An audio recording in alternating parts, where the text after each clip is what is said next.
ಸಾವಿಲದವಡೆಯಿಂದ ಬಚಾವ್ ಆಗಿ ಬಂದ ಮಾರ್ಟಿನ್ ಚಿತ್ರತಂಡ ಶ್ರೀನಗರಕ್ಕೆ ತೆರಳುತ್ತಿದ್ದಾಗ ಅವಘಡ.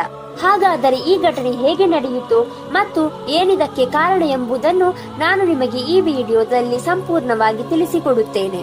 ಇತ್ತೀಚೆಗಷ್ಟೇ ರಶ್ಮಿಕಾ ಮಂದನ ಪ್ರಯಾಣಿಸುತ್ತಿದ್ದ ವಿಮಾನ ತುರ್ತು ಲ್ಯಾಂಡಿಂಗ್ ಆಗಿ ಸಾವಿಲದವಡೆಯಿಂದ ಪಾರಾಗಿ ಬಂದ ಅನುಭವವನ್ನು ಹಂಚಿಕೊಂಡಿದ್ದರು. ಈ ಘಟನೆ ಮಾಸುವ ಮುನ್ನವೇ ಕನ್ನಡದ ಮಾರ್ಟಿನ್ ಚಿತ್ರತಂಡ ವಿಮಾನ ಅವಘಡವೊಂದರಿಂದ ಪಾರಾಗಿದೆ.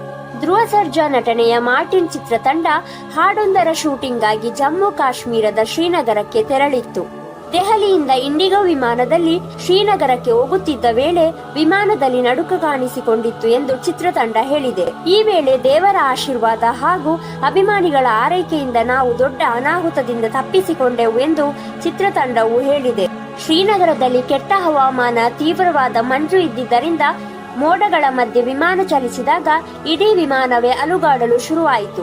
ಆದರೆ ಅದೃಷ್ಟವಶಾತ್ ಯಾವುದೇ ಅನಾಹುತ ಸಂಭವಿಸದೆ ಪಾರಾಗಿ ಬಂದೆವು ಎಂದು ಚಿತ್ರತಂಡ ವಿಡಿಯೋ ಶೇರ್ ಮಾಡಿಕೊಳ್ಳುವ ಮೂಲಕ ವಿಚಾರವನ್ನು ಹಂಚಿಕೊಂಡಿದೆ. ಹಾಡಿನ ಶೂಟಿಂಗ್ ಆಗಿ ತೆರಳಿರುವ ಚಿತ್ರತಂಡ ಫೆಬ್ರವರಿ 23ರಂದು ವಾಪಸ್ಸಾಗಲಿದೆ.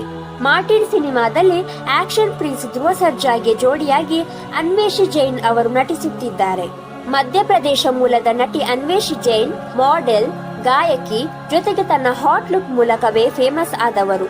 ಉದಯ್ ಮೆಹ್ತಾ ನಿರ್ಮಿಸುತ್ತಿರುವ ಈ ಚಿತ್ರವನ್ನು ಎಪಿ ಅರ್ಜುನ್ ನಿರ್ದೇಶಿಸುತ್ತಿದ್ದಾರೆ. ಬಹುತೇಕ ಚಿತ್ರೀಕರಣ ಮುಗಿದಿದೆ. ಕಳೆದ ವರ್ಷ ಫೆಬ್ರವರಿ 23ಕ್ಕೆ ಧ್ರುವ ಸರ್ಜಾ ನಟನೆಯ ಮಾರ್ಟಿನ್ ಚಿತ್ರದ ಟೀಸರ್ ಬಿಡುಗಡೆ ಮಾಡಲಾಗಿತ್ತು. 5 ಭಾಷೆಗಳಲ್ಲಿ ಟೀಸರ್ ಬಿಡುಗಡೆ ಆಗಿದ್ದು 2021 ಸೆಪ್ಟೆಂಬರ್ನಲ್ಲಿ ಸಿನಿಮಾ ಸೆಟ್ಟೇರಿತ್ತು.